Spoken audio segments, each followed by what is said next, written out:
Marketing Square. Bienvenue sur Marketing Square, le rendez-vous du gros marketing. Le gros, c'est un marketing qui sort des clous, qui se réinvente, qui se renouvelle. C'est aussi un mindset qui repose sur l'envie de se dépasser, de se détacher de ses opinions une bonne fois pour toutes et d'apprendre en continu. Si tu te reconnais dans cette description, que tu sois débutant ou expert, abonne-toi. Ce podcast va devenir ton meilleur allié. Je suis Caroline Mignot, grosse marketeuse et entrepreneur. Et chaque semaine, je partage sans compter des astuces concrètes, des méthodes actionnables, des idées utiles pour faire grandir ton business et rester à la pointe des nouveautés. Si cet épisode te plaît, tu peux le partager en me taguant ou lui laisser 5 étoiles sur Apple Podcasts. Bonjour à tous et bienvenue dans ce nouvel épisode de Marketing Square. Aujourd'hui, on va lever une grosse nébuleuse du branding. On va parler de positionnement. Et avec nous pour en parler aujourd'hui, Mehdi. Salut Mehdi, comment ça va ? Salut Caroline, ça va et toi ? Salut à tous qui écoutaient. Je suis ravie de te recevoir dans le podcast parce que tu es complètement mordu de ce truc qui nous tétanise tous, le positionnement. Alors, je vais te laisser du coup te présenter avec tes mots et nous expliquer comment est-ce que tu en es venu à te spécialiser sur cette discipline ultra niche. Et j'aime beaucoup de trucs dans l'entrepreneuriat, que ce soit le marketing, les sales, etc. Mais je suis vraiment mordu de positionnement, comme tu l'as dit. Et en fait, comment je me suis intéressé à cette discipline ? En fait, je suis entrepreneur à la base, donc j'ai monté une première boîte avec ma femme. Et par la force des choses, en fait, on a dû apprendre à se démarquer radicalement. Parce que quand tu as énormément de concurrents, le problème, c'est que tu es toujours machin en moins bien, quoi. Ah, c'est Weight Watcher en moins bien. Ah, c'est Comme J'aime en moins bien. Et du coup, tu es un peu mort dès le début, quoi. Du coup, je me suis intéressé au positionnement. J'ai lu vachement de livres, surtout les Américains qui sont un peu plus avancés que nous sur le sujet. J'ai lu énormément de livres, j'ai testé des choses sur notre business jusqu'à comprendre en fait les ficelles de cette discipline. Et c'est là où je me suis dit, en fait, c'est passionnant et surtout, ça te débloque énormément de résultats avec le moins de travail possible. En fait, c'est tellement un sujet stratégique que parfois, ça peut bloquer 80% de ton business. Et si tu arrives à débloquer une problématique de positionnement, tu peux faire, en gros, tu peux booster ton business et débloquer ta croissance. J'aime bien utiliser le terme débloquer ta croissance. Parce que souvent, un mauvais positionnement, c'est un frein à la croissance, en fait, et on ne s'en rend pas forcément compte. Pour tous ceux qui nous écoutent, moi, j'aimerais bien qu'une bonne fois pour toutes, avec tes mots à toi, tu nous expliques facilement c'est quoi le positionnement. Quand on parle de positionnement, on parle de quoi ultra concrètement ? En une phrase, moi, je dis que le positionnement, en fait, c'est l'art de mettre en valeur tes compétences uniques, mettre en valeur tes forces. Et en fait, après, on pourra rentrer dans le comment rapidement, mais en gros, c'est ça. C'est l'art de mettre en avant tes forces.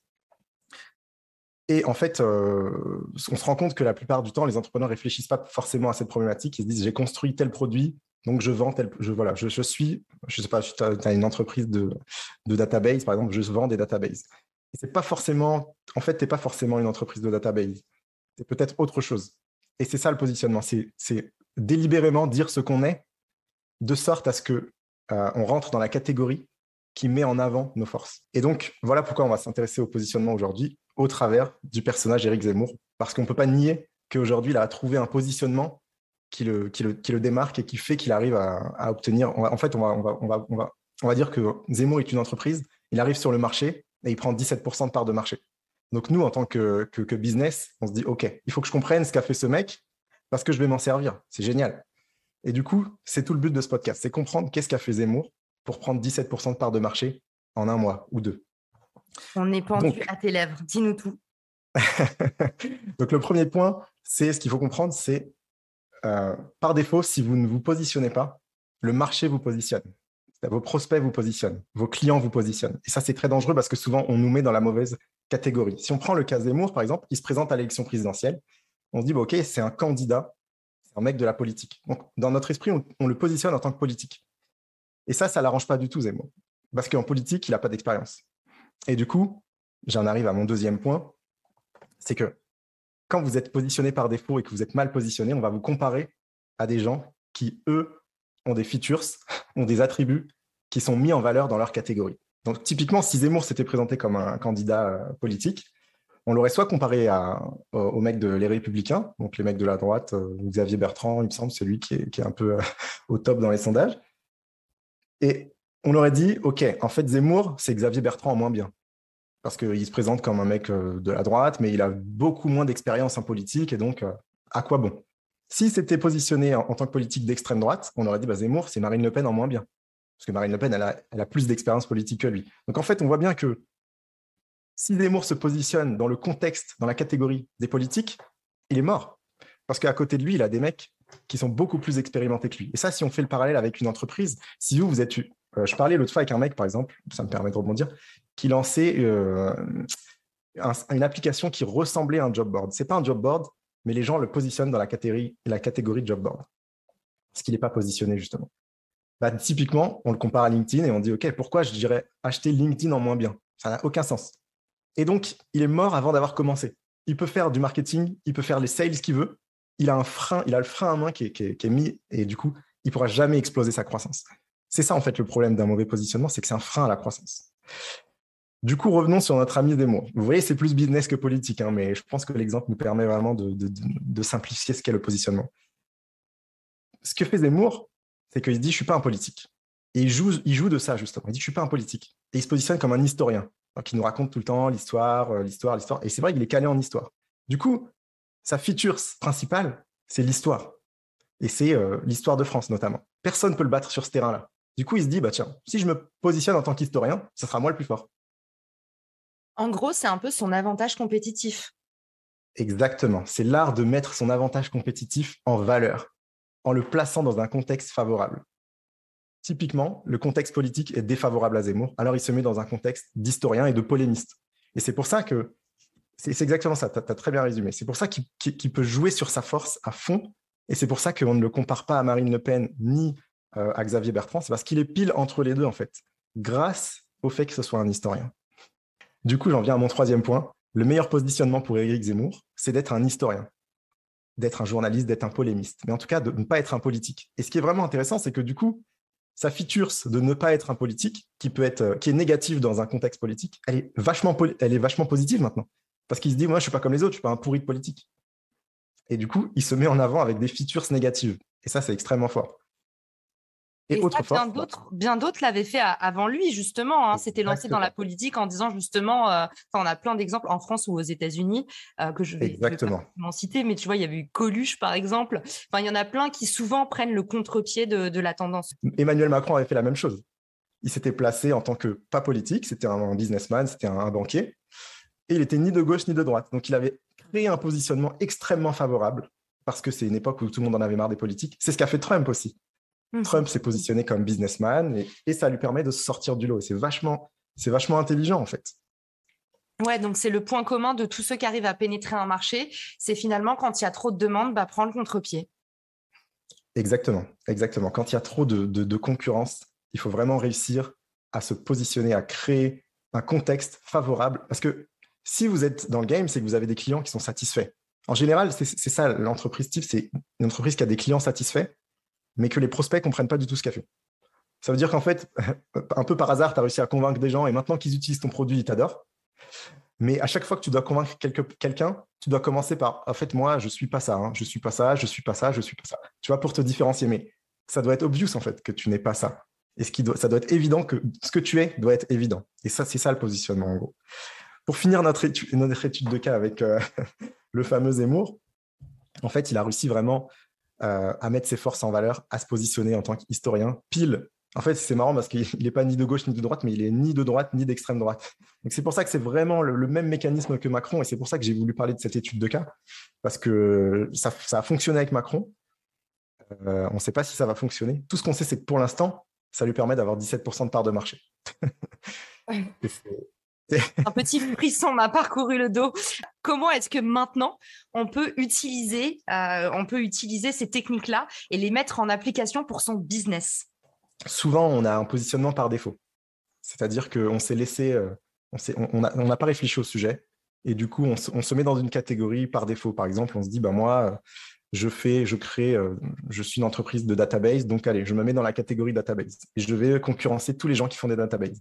Donc, en fait, on commence par se donner une étiquette soi-même, et après, on essaie de se battre dans cette catégorie.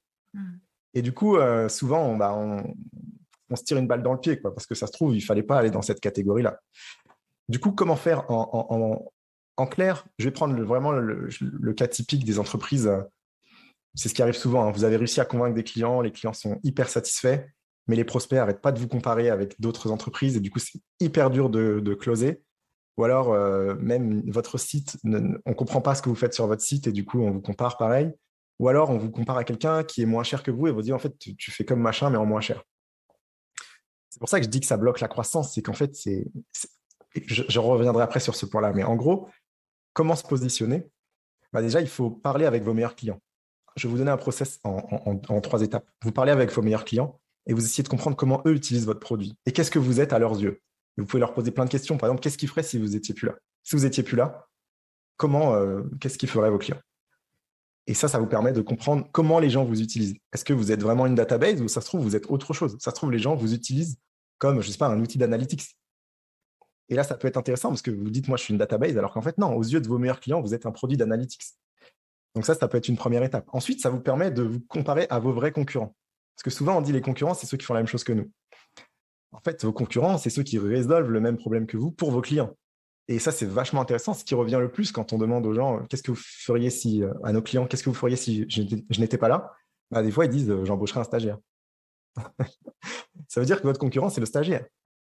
Donc, est-ce que vous êtes un outil de database ou est-ce que vous êtes un stagiaire? Enfin, je veux dire, est-ce que vous êtes de la workforce, quoi, un travail humain?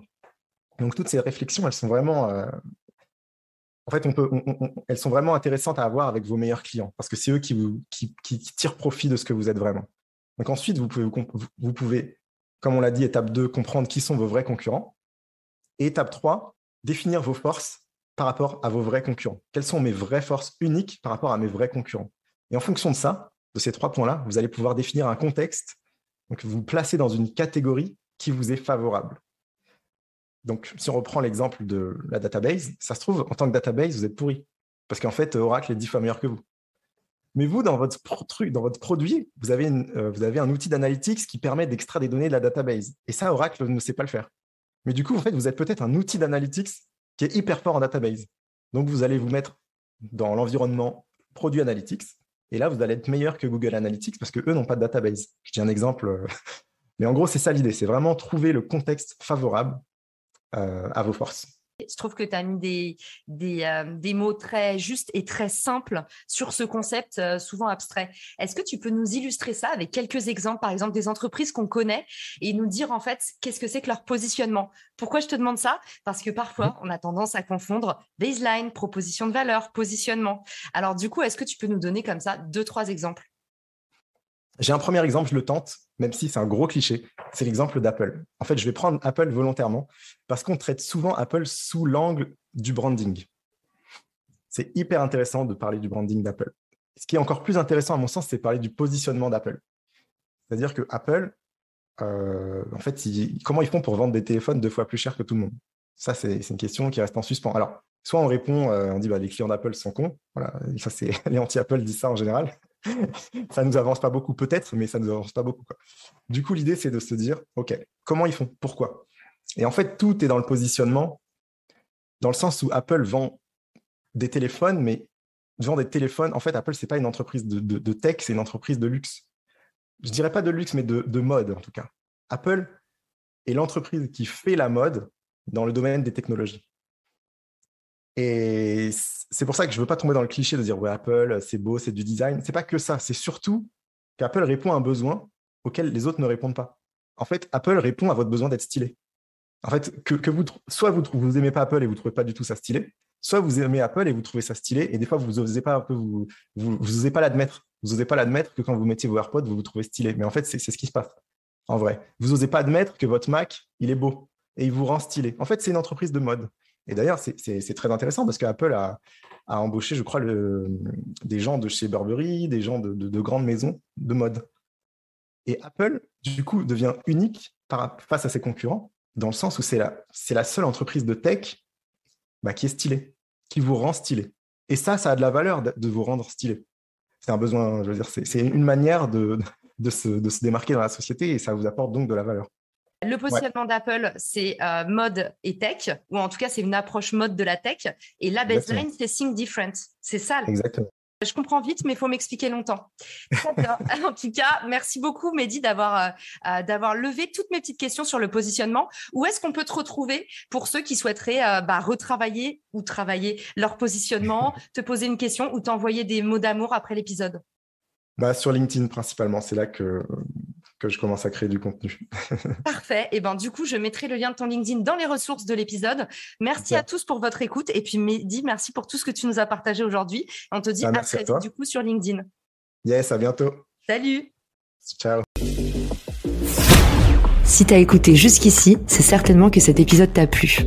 Ce podcast est rendu possible par Richmaker, le Tinder du B2B comme on l'appelle. C'est une plateforme que j'ai lancée et qui permet d'identifier des partenaires compatibles en fonction de ton business. En gros, dis-moi quels sont tes objectifs marketing et je te dirai qui va t'aider à les dépasser au sein de ton écosystème. Pourquoi aller chercher ses clients un par un quand on peut placer sa croissance en pilote automatique ? Mettre en commun ses ressources, décupler son impact, mutualiser ses coûts. Après 10 ans à travailler en marketing entre New York et Paris, je me suis rendu compte que la pub était